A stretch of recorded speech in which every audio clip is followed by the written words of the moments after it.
It's been 6 years since Nebraska last made a bowl game, and we've watched those teams lose in a lot of different ways. But one of the most well-documented issues has been at quarterback. Tanner Lee was the pro-style transfer who Mike Riley hoped would open up the offense, but 16 interceptions and some accuracy issues killed that dream before fans could even get excited. Adrian Martinez was the hand-chosen, dual-threat weapon Nebraska needed, but issues with the O-line, a struggling receiving core, injuries, and downright bad coaching never allowed him to reach his full potential or to even leave Lincoln with a signature win. Scott Frost was 4 years in, with one season left to prove he was fit for the job, so he went out and hired offensive guru Mark Whipple, who he expected to remodel the offense and, more importantly, help him find and finally develop a quarterback who could lead his team to a bowl game. At the time, there were plenty of options in the transfer portal, and guys like Keaton Slovis from USC, Spencer Rattler from Oklahoma, and Miles Brennan from LSU all sounded like viable options who could thrive in Whipple's pass-heavy scheme. But when the dust settled, Frost and Whipple ended up with Casey Thompson, the former four-star Oklahoma native who started 10 games at Texas and threw for over 2,000 yards and 24 touchdowns, all while battling a major thumb injury. The expectations for 2022 were clear. Fix the struggling O-line, keep the pressure off Casey so he could stay healthy, and install a system that would help the team win at least 6 games playing in a terrible Big Ten West. Nebraska fans were excited to watch it play out, but after watching Casey take 11 sacks in just 4 games and ultimately tear his labrum against Oklahoma, it was clear that good QB play alone wouldn't be enough to restore the order. With a new staff in place who's not only won conference championships with solid offensive play, but also worked with great passers to help him reach career highs, the fresh start for last year's QB1 might be all he needs to live up to the hype he had coming out of high school. As of today, the quarterback room in Lincoln stacked with 4 guys who've started in Power 5 games in the Big 12, the ACC, and the Big 10, so winning the job won't be easy. But seeing Casey's comments back in December about the QB battle and the importance of having good depth reminds me that this dude doesn't lack any confidence, and he plans to come back off injury stronger than he was before. So today, I'm breaking down the 5 reasons why Casey Thompson will win the quarterback battle at Nebraska and lead Matt Rhule's first Big Ten team to a bowl game. I'm Connor, and this is Corn Crazed. If you're a fan of Nebraska or the Big Ten, make sure you hit the subscribe button below so you don't miss any of the videos I drop. And if you want a video where I make the case for Jeff Sims to be named QB1, hit the like button and help us get to 1,000. But now, let's get into it. Number 1, he's the oldest and most experienced QB in the room. Casey committed to Texas back in 2018, and although he didn't earn a starting role until his 4th year since Sam Ehlinger was dominating and breaking records, he started taking snaps against schools like Texas Tech and Utah as a redshirt freshman. Sure, there are 3 other guys he's competing with who started multiple games, but none of them have seen what it takes to win 10 games, and Casey's the only one who's experienced success when thrown into a high-pressure situation with a ring on the line.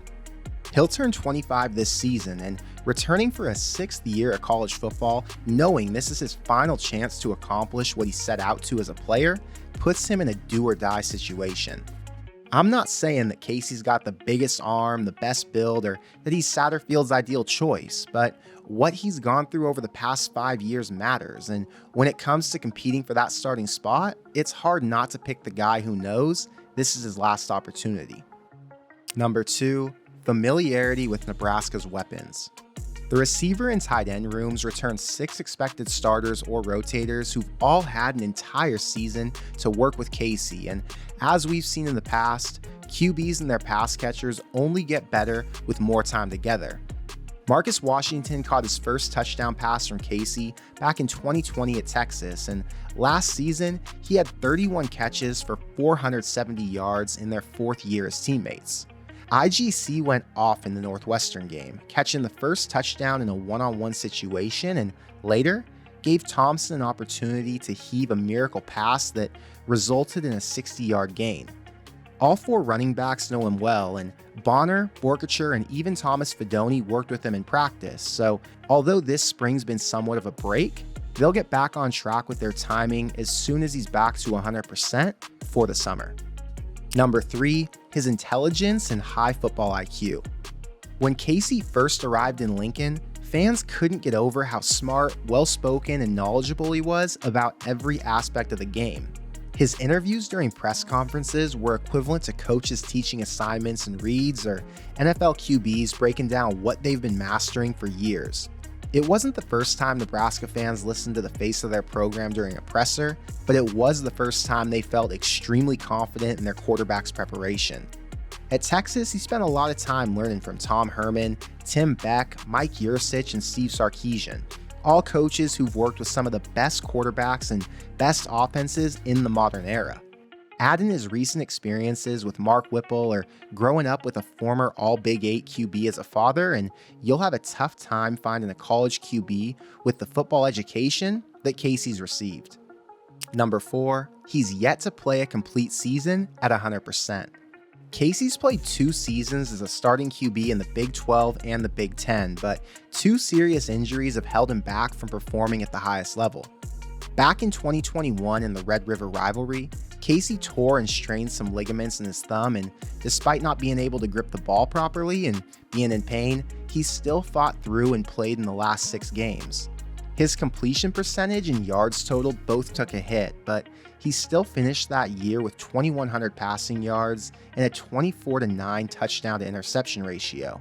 Last season, he dealt with a depleted O-line who didn't offer much help in pass pro.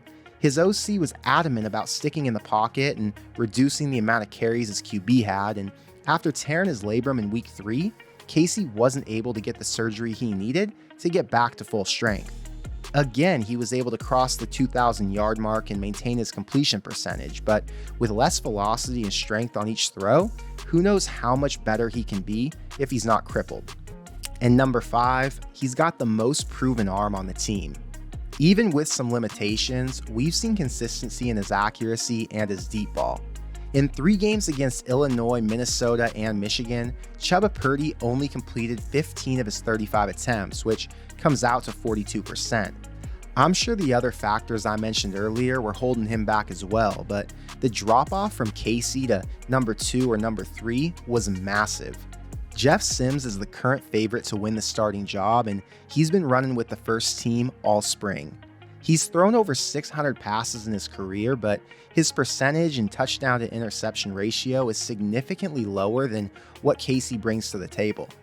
The other 3 or 4 QBs competing this offseason might have fantastic speed, strength, or just look more like they belong back there running Satterfield's offense. But if we look at the facts, and numbers don't lie, number 11 already proved that he can bring the consistency Matt Rhule'S looking for.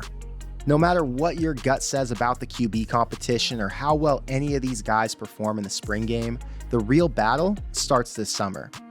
I'd love for Nebraska to feature the guy who looks the part, has the arm talent, and possesses the decision-making skills to take the offense to the next level. But in reality, we'll probably have to compromise and sacrifice some good traits with one guy for better ones from another.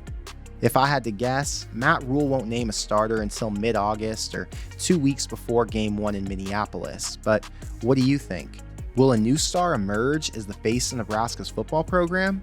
Or will Casey Thompson win out and make one last run at college football glory?